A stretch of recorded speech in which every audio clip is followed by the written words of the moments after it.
Hey everyone, Ranger William here from the Overmountain Victory National Historic Trail, bringing you another episode, the final episode, part 7, the finale of our program, covered with flame and smoke. Weapons and tactics at the Battle of Kings Mountain, October 7th, 1780. So what we're doing with this, why are we doing this? We are trying to get a better understanding of how the Battle of Kings Mountain happened. We're looking at eyewitness accounts, battlefield archaeology, recorded recollections, both from the participants and also maybe their kids, from Lyman Draper and his 1880 research. But we are getting a better understanding of how really did this battle happen? What are some of the things that maybe have been glossed over in the history books, or we've kind of just forgotten about over the centuries? So let's do a little quick recap. Let's work our way up to episode 7. So episode 1, we talked all about the campaign. We talked about where is the Overmountain Victory Trail? Where are these guys coming from? What are they hoping to do? Patrick Ferguson kind of on the run, making his camp on Kings Mountain, this rocky little footprint-shaped ridge near the North and South Carolina border. We talked about flintlocks. How are these weapons working? Why does that sharp rock make a difference here with a musket or a rifle? We talked about projectiles. We talked about lead projectiles, the differences that it'll make, whether it hits soft or hard targets. We talked about the size differences between muskets and rifles, as well as some of the pros and the cons of muskets. Great reload speed, terrible accuracy. Then you've got your rifles, great accuracy, terrible reload speed. And we talked about hand-to-hand combat. We talked about bayonets versus hatchets versus possible homemade bayonets from a blacksmith. All different kinds of cool legends there. And we talked about what did the ridge look like, the descriptions of the steep sides, the rocky cliffs, the half circle of 17 wagons, a very formidable position where Ferguson can wait until his reinforcements arrive. Reinforcements that are not coming. Then we also talked about leadership. We talked about some of these Overmountain leaders, these patriot leaders, using terms like the Indian war whoop or give them Indian play. What did that mean? Where are they learning these tactics on the frontier with the Cherokee Nation, the Shawnee Nation? How are they bringing that into the field here at Kings Mountain?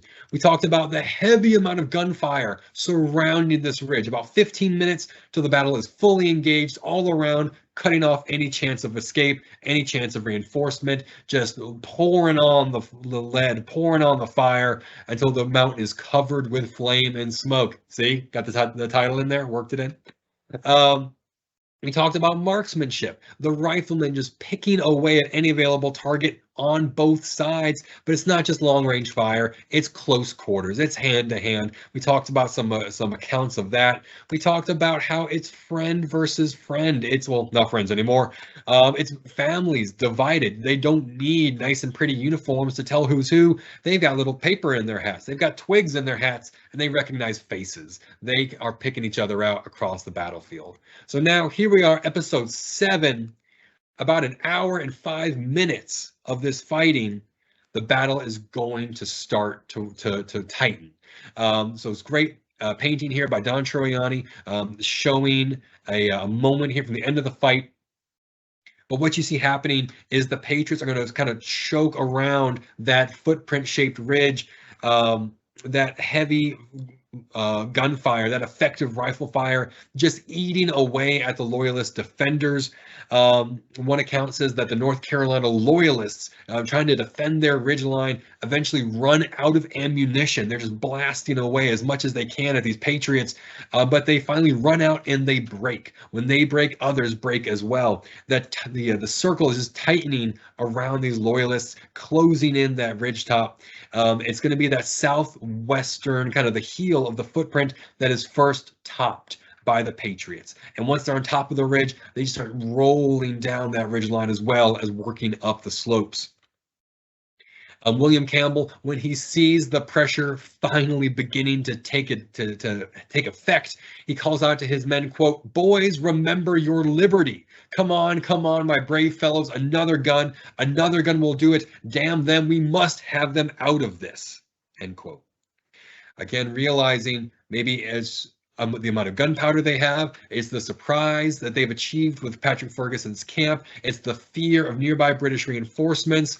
They are worried about this not going well. If they lose the battle now, it's going to be heartbreaking, and possibly fatal for a lot of them.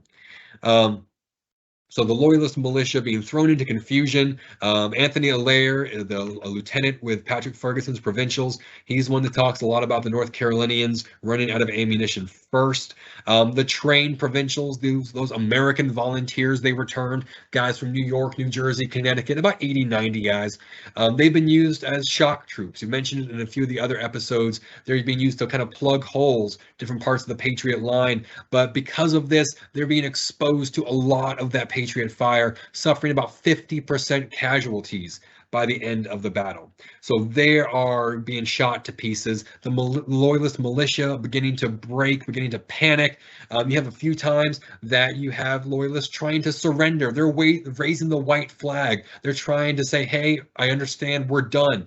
But Patrick Ferguson is refusing to surrender to these men. He's riding up, he's knocking the flag out of their hands. And the Loyalist lines are still tightening. It's going to be around that northeastern part of the ridge, the wider spot. The more camp is going to be there. You have those 17 wagons. That's where they're finally going to really be hemmed in. And now Patriots coming from all sides. These cluster of Loyalists is just too easy of a target. One account has them described as being shot down like sheep at the slaughter. One of Ferguson's officers even described them as being slaughtered like ducks in a coop. There's no place for them to go, but Ferguson still refuses to surrender. In one last-ditch attempt, the painting that we have here from Don Troiani, Ferguson and a couple other Loyalist officers, Colonel Vesey Husband and Major Daniel Plummer, they're going to mount up, try and charge through the Patriot lines, take advantage of the speed of their horses, the shock of the cavalry charge. One account says Ferguson is slashing with his saber with his good hand until the blade actually breaks off of the hilt. But as he's trying to do this, the Patriots were watching for him. Word had been passed among the Patriots to look out for Ferguson. He's got a sword in his left hand, and he's wearing a light hunting shirt. Alexander Chesney talks about this in his account. Ferguson is wearing a hunting shirt. So it's going to be one of kind of your common militia kind of local garments that he's wearing here.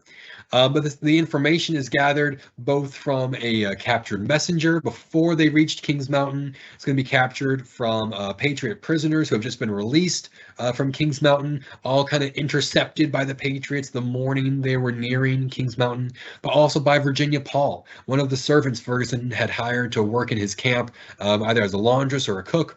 But she is captured as she's trying to escape the battle, and she also confirms, yeah, he's on horseback. His right arm is not being used. He's wearing a hunting shirt. So they know what he looks like. And here you see the guy riding through your lines, coming right for you.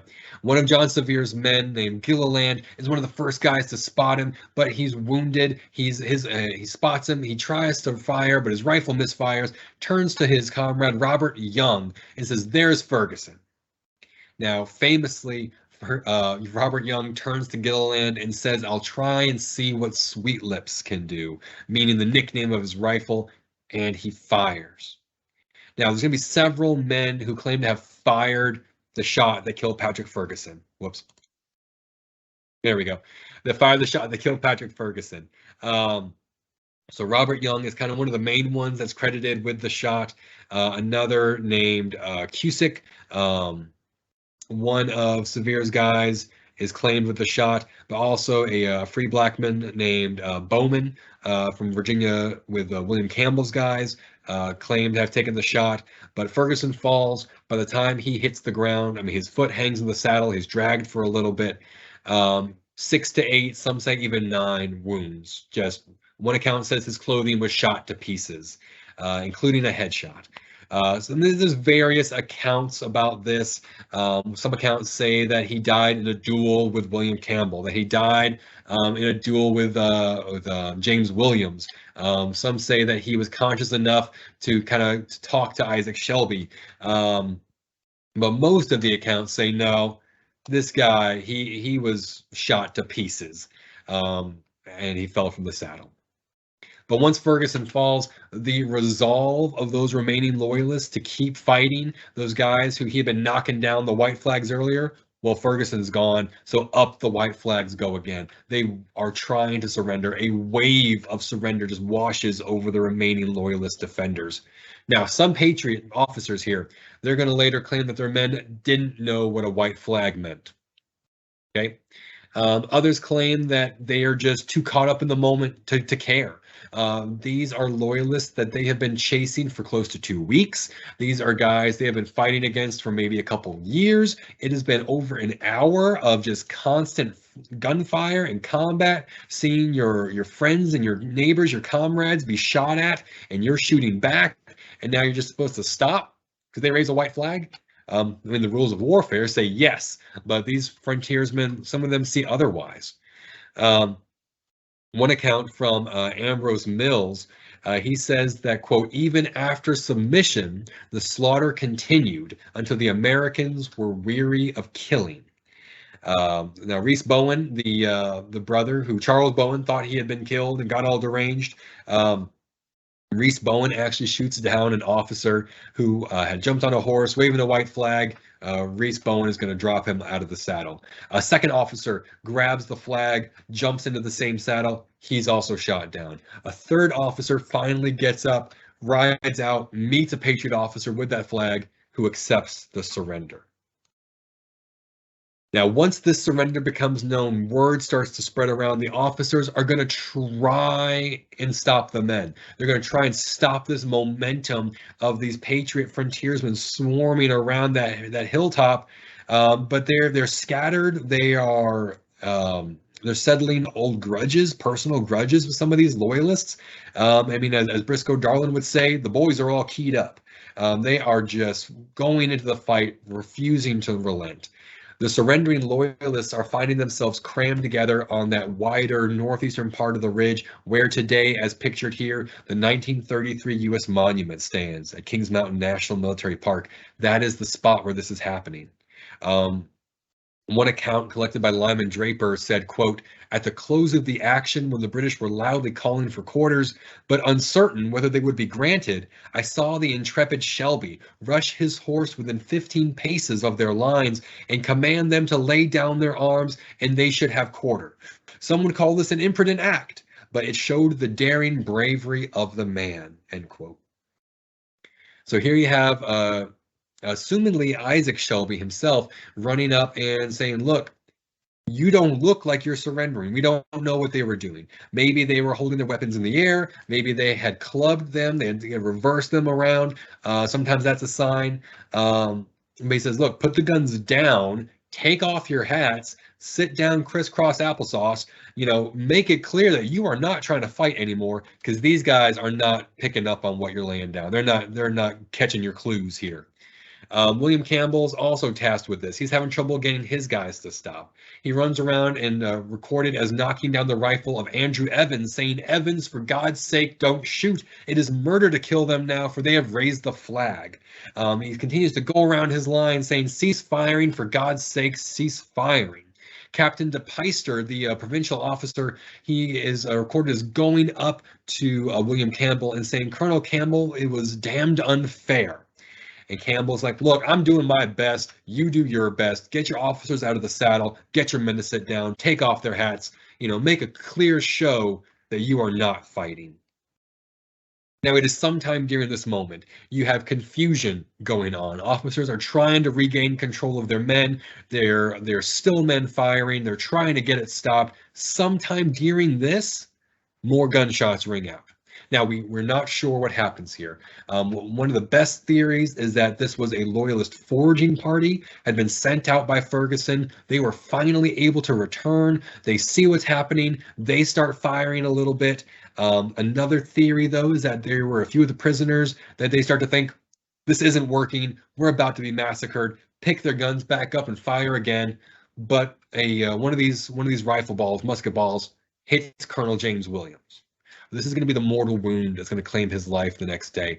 Thomas Young talks about this moment. He says, quote, "The moment I heard the cry that Colonel Williams was shot, I ran to his assistance, for I loved him as a father. He had ever been so kind to me, almost always carrying a cake in his pocket for me and his little son Joseph. They carried him to a tent and sprinkled some water on his face. As he revived, his first words were, 'For God's sake, boys, don't give up the hill.'" And Colonel Williams would die the next day on the march back towards North Carolina. So Thomas Young's account there, remember, he's only 16 years old at this battle. So he's talking about this kind of father figure that he's had in the militia service, and his young son, or his little son, Joseph, being with him on the campaign. Now, one account talking about the confusion about this moment, one account says that Lyman Draper collected, says that when William Campbell heard these last shots, heard that James Williams had been hit, he thinks the prisoners are trying to break out of their captors. They're trying to renew the fight, and he orders his men to resume firing on the prisoners, just pour on a couple of volleys of rifle fire, close range on these gathered together prisoners. So we don't know the truth here. We don't know if it was the prisoners that resumed firing, if it was a returning Loyalist foraging party, but James Williams is going to die. Some of the prisoners are shot again, thinking that they're trying to attack again. But finally, a ceasefire is achieved. Finally, the Loyalist prisoners are gathered and huddled together, including some of the wounded. Over 700 men gathered up on the spot where that monument now stands. And the Patriots, it's recorded, surround them, 4 men deep, just this huge mass of Patriots, all of these victorious Patriots, and lead 3 cheers for liberty. And then beyond those Patriots is just the carnage of this 1-hour battle. Now, the Patriots, they maybe have a few doctors in their ranks, but they're not traveling with a field hospital. They're not traveling with all of their professional medical tools. The Loyalists had 3 surgeons at the beginning of the battle, but only one is left alive. One survives the fight, Dr. Uzell Johnson, who actually, when he sees what's happening, he makes a point of surrendering to the Patriots, realizing how crucial medical care is going to be. And he's going to treat both sides in the aftermath of the fight. Thomas Young, he again records, quote, "Awful indeed was the scene of the wounded, the dying, and the dead on the field, after the carnage of that dreadful day," end quote. Benjamin Sharp says, quote, "We had to encamp on the ground with the dead and wounded and pass the night amid the groans and lamentations," end quote. The son of one of the veterans, the son of David Witherspoon, he was interviewed by Draper, and he says, quote, "My father used to describe the scenes of the battleground the night after the contest as heart-rending in the extreme.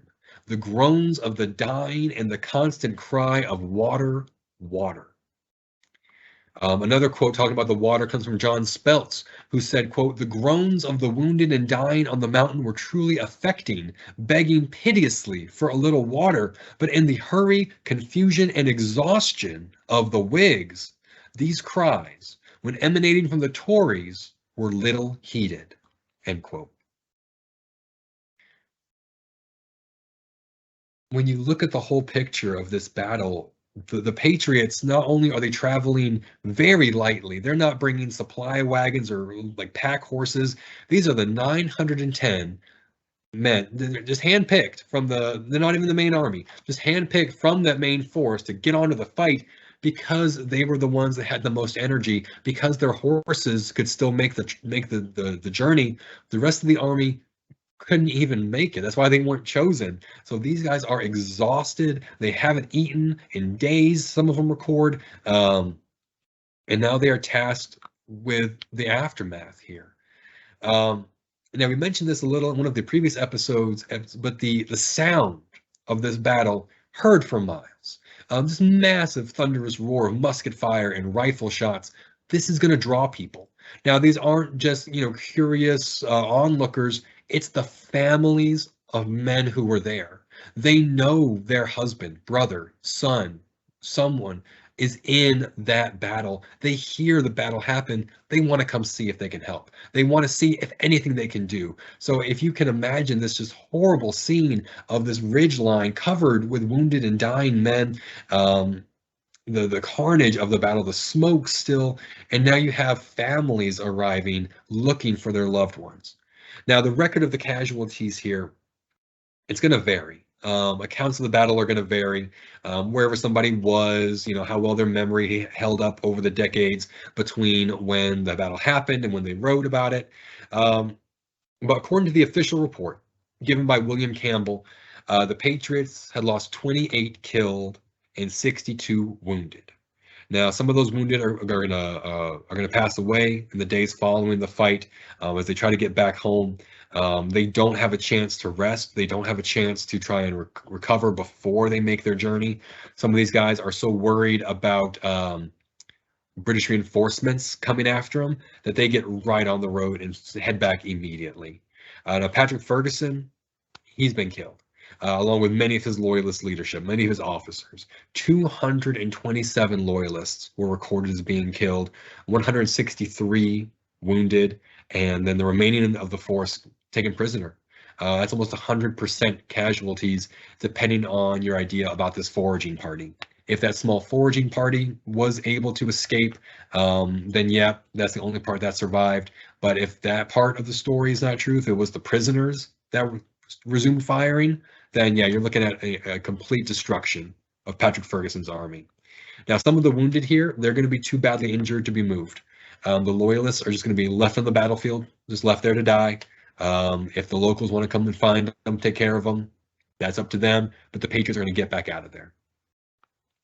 Now, some other accounts about the casualties. We'll look at one of the loyalist accounts. Anthony Allaire, the officer who kept a journal of the whole campaign, he says that the provincials, the more trained loyalists in Ferguson's army, they had 20 killed in action, 33 wounded, and then 31 taken prisoner.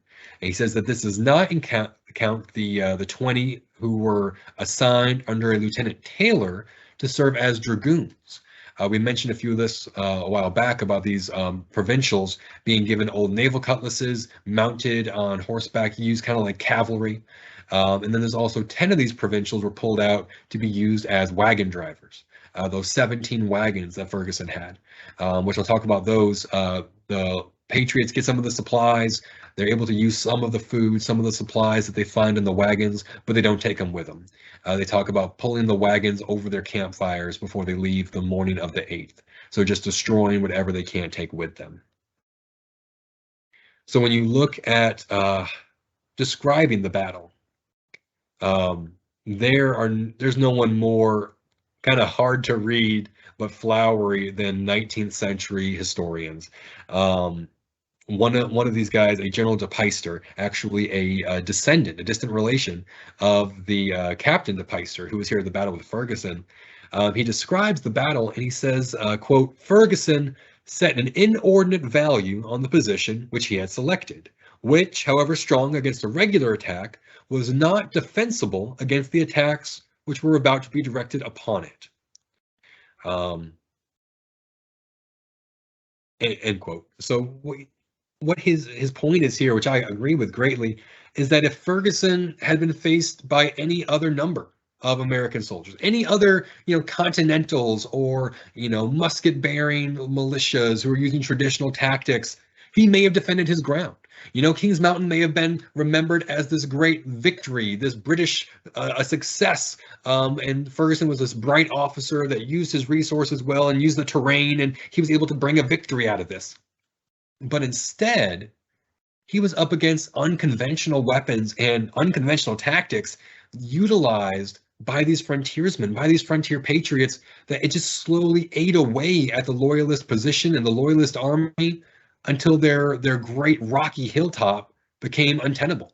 And Ferguson, his army, and British hopes of securing the western frontier were destroyed. So this is what the records say about the Battle of Kings Mountain.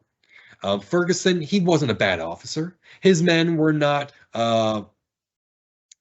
foolish or badly armed or poorly trained. And the Patriots, they were not these mythic bulletproof mountain men, but they were just dedicated.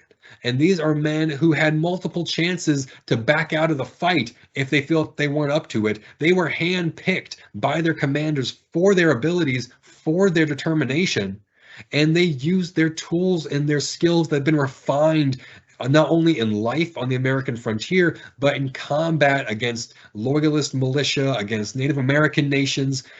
This gave them the ability to defeat this more numerous, better supplied, and expertly led Loyalist enemy. And it changed the course of American history.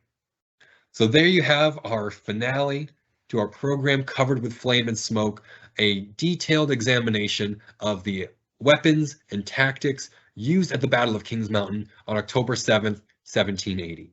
Again, if you want to hear more about it, please go back, check out the other episodes looking at the muskets, rifles, all the different aspects of it. But I want to thank you for sticking with us through the series. I hope you enjoyed it, learned a little bit about the Battle of Kings Mountain and what was accomplished by these patriots after traveling down the Overmountain Victory National Historic Trail and fighting there at what is now Kings Mountain National Military Park. I hope you get a chance to visit us sometime. Thank you for watching. This has been Ranger William. You have a good day.